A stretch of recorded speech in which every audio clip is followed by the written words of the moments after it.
Well, there are a few things. It's nothing. ఇక్కడ గమనించవలసిన విషయాలు కొన్ని ఉన్నాయి. పెళ్లి చేసుకొని మీ భర్తపై ఆధారపడి ఉంటే తప్ప ఉద్యోగం లేదని ఆందోళన చెందడం అనేది అసహజమేం కాదు. వివాహం ఈ సమస్యను కొంతవరకు పరిష్కరిస్తుందని నేను అనుకుంటున్నాను.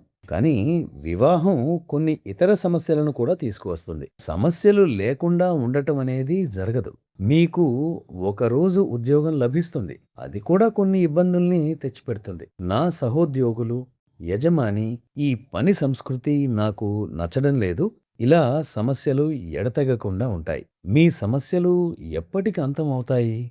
మీరు మనస్తత్వ శాస్త్రవేత్త కదా?